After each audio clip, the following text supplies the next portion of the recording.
Hello everyone! Welcome back to my YouTube channel. Ang video na mapapanood nyo guys ay nung January 29, 2026 pa nung nag-tour ang aking hipag at pamangkin dito sa Hong Kong at dinala ko rin sila sa Macau. So bali, part 3 na to ng video natin ng Macau. At dahil nga sa sobrang sipag ko mag-edit, ay ngayon ko lang to na-edit. So, kung mapapansin nyo, ang mga suot naming damit dyan ay mga pang-winter pa. Kasi nga January ay medyo kalamigan pa dito sa Hong Kong at sa Macau. So, pagdating namin dito guys, sa labas ng Parisian, ay nag-ikot-ikot lang kami dyan kasi medyo mga pagod na talaga kami. Kasi nga simula pa ng umaga, umiikot na kami from Fisherman Wharf, Senado Square, Lisboa, at dito nga yung pinakalas namin. At pagbalik naman namin ng Macau Port ay dito na rin kami sasakay sa may tapat ng Parisian, sa may basement 1 o level 1 ng Parisian. Doon ang sakayan guys ng free shuttle bus papuntang Macau Port. At doon na tayo sasakay ng golden bus pabalik naman ng Hong Kong. First time ko nga rin pala guys nagpagabi dito sa Macau kasi lagi naman kami nagpupunta rito, siguro pang 4 na beses ko na, pero lagi kaming umuwi ng mga 6 PM, mga ganong oras kasi nga may mga curfew kami. Pero ngayon dahil naka-stay out ako, dahil nga nandito yung pamangkin at hipag ko, ay free ako magpagabi ng gala dito sa Macau. Maganda rin ang gabi ng Macau dahil nga sa mga lights nila, lalo na yung Parisian. Meron yung music guys, pero dahil nga baka copyright ay nag-voice over na lang tayo guys. May music yan na malilibang kayo kapag nandyan kayo sa labas habang pinapanood nyo yung lights niya.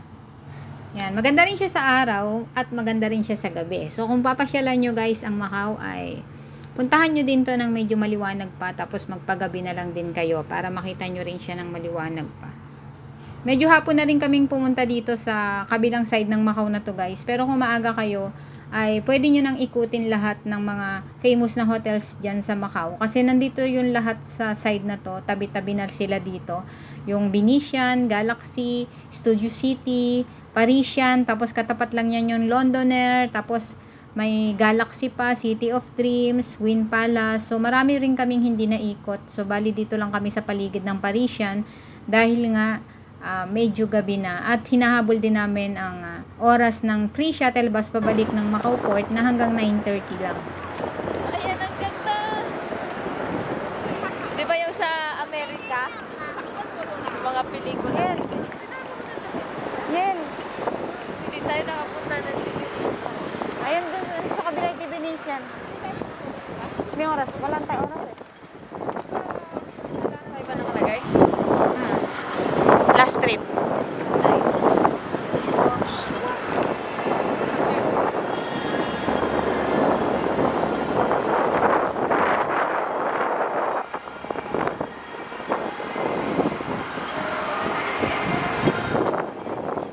Naihi daw siya. Dadaan lang tayo ng Studio City para maki-toilet guys.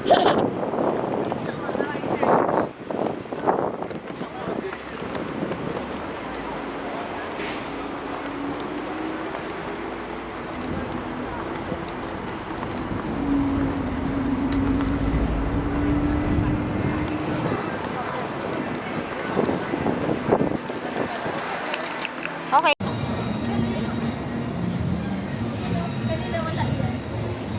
Picture ka, Tess. Okay.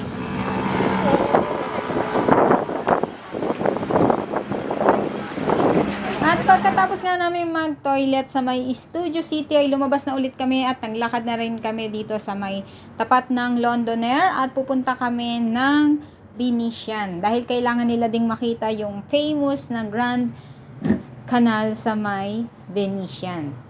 Super sulit din yung Macau trip namin na to guys. Nag-enjoy naman yung dalawang tourist ko. At syempre, yan, nakarating din kami dito sa may Grand Canal ng Venetian. So, yan yung dinadayo dito sa loob ng Venetian na to.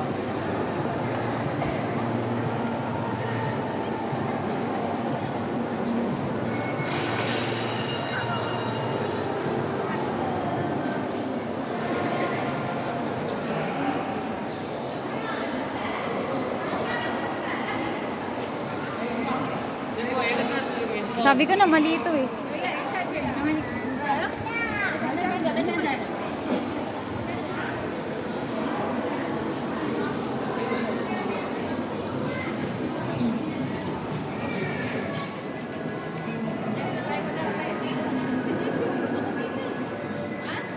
Yan, sa oras na to guys ay medyo nagmamadali na kami maglakad pabalik sa may tapat ng Parisian para sumakay ng shuttle bus kasi nga last trip niya ay 9:30 lang. So last trip na yon, kaya kailangan namin habulin yung bus. Naiwan na naman kami ng bag. Dahil sa bag, naiwan na naman kami pala ng bus, hindi ng bag, ng bus. Ganda ng floor dito. Oh. Ang lupit. Floor, oh, floor pa lang. Para na kaming mga yayamanin. Tapos pala, Yayamanin na. sanay na ako. Or dahil lang may nabili ako. Tapos na ang gala sa Macau. Uwian na. Anong oras na? 8:42. 8:42 na kami uwi. Galing kami dito sa may Parisian.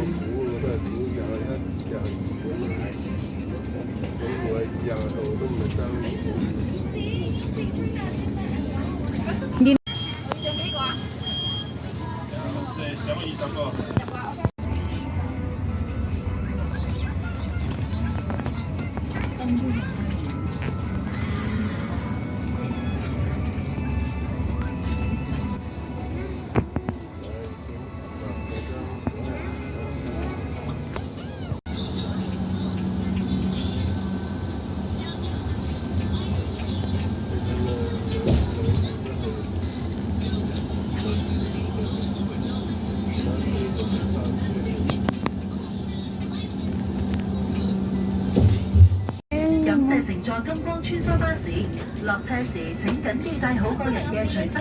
bilis, diba? 感谢乘坐金光穿梭巴士，下车时请携带好随身物。